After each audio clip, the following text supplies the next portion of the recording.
Hello friends, ನಾವಿವತ್ತು 2025 ಜನವರಿ 18ರಂದು ನಡೆದಂತಹ ನವೋದಯ ಪರೀಕ್ಷೆಯಲ್ಲಿ ಕೇಳಿದಂತಹ ಗಣಿತ ಪ್ರಶ್ನೆಗಳನ್ನ ಬಿಡಿಸ್ತಾ ಇದ್ದೇವೆ. ಈಗಾಗಲೇ ಹಲವಾರು ವಿಡಿಯೋಗಳನ್ನ ನಾವು ನಮ್ಮ ಯೂಟ್ಯೂಬ್ ಚಾನೆಲ್ ನಲ್ಲಿ ಅಪ್ಲೋಡ್ ಮಾಡಿದ್ದೇವೆ. ಆ ವಿಡಿಯೋಗಳನ್ನು ಕೂಡ ನೀವು ವೀಕ್ಷಣೆ ಮಾಡಬಹುದು ಅಂತ ಹೇಳ್ತಾ ಇವತ್ತಿನ ಈ ಕ್ಲಾಸ್ ಅನ್ನ ಪ್ರಾರಂಭ ಮಾಡ್ತಾ ಇದ್ದೀನಿ. ನೋಡಿ, ಇವತ್ತಿನ ದಿವಸ ಆ ಪ್ರಶ್ನೆ ಪತ್ರಿಕೆಯಲ್ಲಿ ಕೇಳಿದಂತಹ 60ನೇ ಪ್ರಶ್ನೆಯನ್ನ ತೆಗೆದುಕೊಂಡಿದ್ದೇವೆ. ಈ ಲೆಕ್ಕವನ್ನ ನಾವಿವತ್ತು ಬಿಡಿಸೋಣ. ಹಾಗಾದ್ರೆ ಮೊದಲನೇದಾಗಿ ಪ್ರಶ್ನೆ ಏನು ಕೊಟ್ಟಿದ್ದಾರೆ ಅನ್ನೋದನ್ನ ತಿಳಿದುಕೊಳ್ಳೋಣ. ಒಂದು ಬೈಸಿಕಲ್ ಚಕ್ರವು ಒಟ್ಟು 24 ಕಡ್ಡಿಗಳನ್ನ ಹೊಂದಿರುತ್ತದೆ. ಹೌದಾ? ಅಕ್ಕಪಕ್ಕದ ಒಂದು ಜೋಡಿ ಕಡ್ಡಿಗಳ ನಡುವಿನ ಕೋನ ಎಷ್ಟು ಅಂತೇಳಿ ಕೇಳ್ತಾ ಇದ್ದಾರೆ. ನೋಡಿ, ಬೈಸಿಕಲ್ ಅಂದ್ರೆ ಸೈಕಲ್. ಹೌದಾ? ಆ ಬೈಸಿಕಲ್ ಅಂದ್ರೆ ಈಗಾಗಲೇ ಗೊತ್ತಿದೆ. ನೀವೆಲ್ಲರೂ ಚಿಕ್ಕವರಿದ್ದಾಗ ಆಟವನ್ನ ಆಡೇ ಇರ್ತೀರ. ಬೈಸಿಕಲ್ ಆಟವನ್ನ ಆಡೇ ಇರ್ತೀರ. ಆ ಬೈಸಿಕಲ್ ಚಕ್ರ ಅಂದ್ರೆ ಗಾಲಿ. ಹೌದಾ? ಹಾಗಾದ್ರೆ ಅದು ಯಾವ ಒಂದು ರೂಪದಲ್ಲಿ ಇರ್ತಾ ಇದೆ ಅಂದ್ರೆ ಈ ಒಂದು ರೂಪ. ಹೌದಾ? ಈ ರೂಪದಲ್ಲಿ ಏನಿರ್ತಾ ಇದೆ? ಬೈಸಿಕಲ್ ನ ಒಂದು ಚಕ್ರ ಇರ್ತಾ ಇದೆ ಅಂತೇಳಿ ನಾವು ನೀವೆಲ್ಲ ನೋಡಿದ್ದೇವೆ, ಗೊತ್ತಿದೆ. ಹೌದಾ? ಹಾಗಾದ್ರೆ ನೋಡಿ, ಒಂದು ಬೈಸಿಕಲ್ ನ ಚಕ್ರವು ಒಟ್ಟು 24 ಕಡ್ಡಿಗಳು. ನೋಡಿ, ಈ ಗಾಲಿ ಏನನ್ನ ಹೊಂದಿದೆ ಅಂದ್ರೆ ಕಡ್ಡಿಗಳನ್ನ ಹೊಂದಿದೆ. ಒಟ್ಟು ಎಷ್ಟು ಕಡ್ಡಿಗಳು ಅಂದ್ರೆ ಎಷ್ಟು? 24 ಕಡ್ಡಿಗಳು. ಎಷ್ಟು? 24 ಕಡ್ಡಿಗಳನ್ನ ಅದು ಹೊಂದಿದೆ. ಹೌದಾ? ನೋಡಿ, ಈ ರೀತಿಯಾಗಿ ನಾವು ಇದೊಂದು ಚಕ್ರ ಅಂದ್ರೆ ಗಾಲಿ ಅಂತ ತಿಳ್ಕೊಳ್ಳಿ.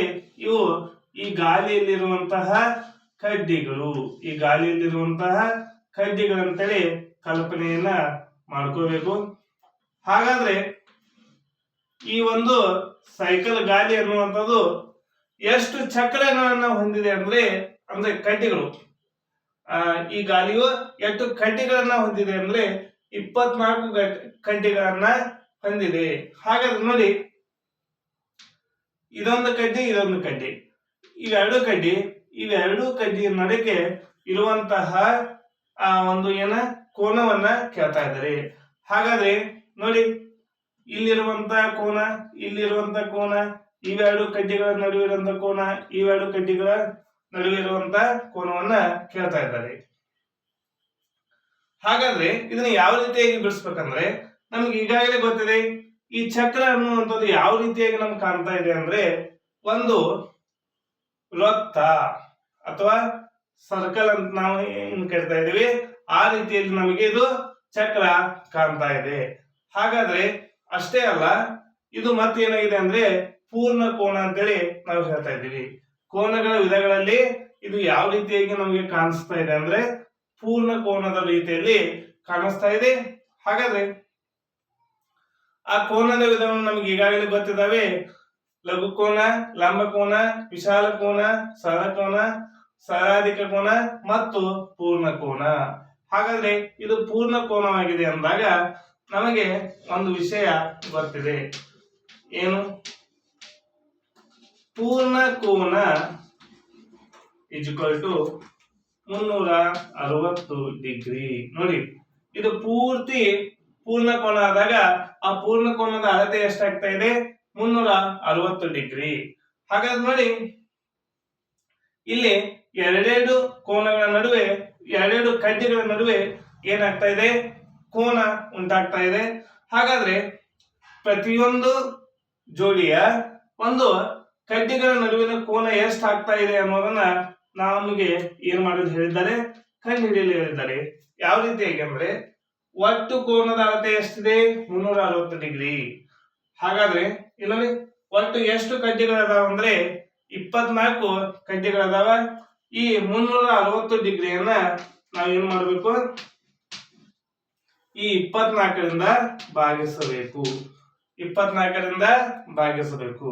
ಹಾಗಾದ್ರೆ ಭಾಗಿಸಿದಾಗ ಎಷ್ಟು ಆಗ್ತಾ ಇದೆ ಅಂದಾಗ ನೋಡಿ, 12 × 24, 12 × 36, ಇದು 0 ಆಯ್ತು. ಇಲ್ಲಿ 2 ಇತ್ತು, 2 1 2 15. ಹಾಗಾದ್ರೆ ಇದು ಎಷ್ಟಾಯ್ತು? 15 ಡಿಗ್ರಿ. ನೋಡಿ, ಇಲ್ಲಿ ಏನು ಎರಡೆರಡು ಕಡ್ಡಿಗಳು ನಮಗೆ ಕಾಣ್ತಾ ಇದ್ದಾವೆ. ಈ ಕಡ್ಡಿ ನಡುವೆ, ಇವೆರಡು ಕಡ್ಡಿಗಳ ನಡುವೆ ಉಂಟಾದ ಕೋನ 15 ಡಿಗ್ರಿ. ಇವೆರಡರ ನಡುವೆ 15 ಡಿಗ್ರಿ. ಇವೆರಡು ಕಡ್ಡಿಗಳ ನಡುವೆ 15 ಡಿಗ್ರಿ. ಹೀಗೆ ಪ್ರತಿಯೊಂದು ಜೋಡಿಯ ಕಡ್ಡಿಗಳ ನಡುವೆ ಎಷ್ಟು ಕೋನ ಉಂಟಾಗಿದೆ? 15 ಡಿಗ್ರಿಯ ಕೋನ ಉಂಟಾಗಿದೆ ಅಂತೇಳಿ ನಾವು ಹೇಳ್ಬೋದು. ಹೌದಾ? ಈ ವಿಡಿಯೋ ನಿಮ್ಗೆ ಇಷ್ಟ ಆಗಿದ್ರೆ ಲೈಕ್ ಮಾಡಿ, ಶೇರ್ ಮಾಡಿ, ಸಬ್ಸ್ಕ್ರೈಬ್ ಆಗಿರಿ. Thank you.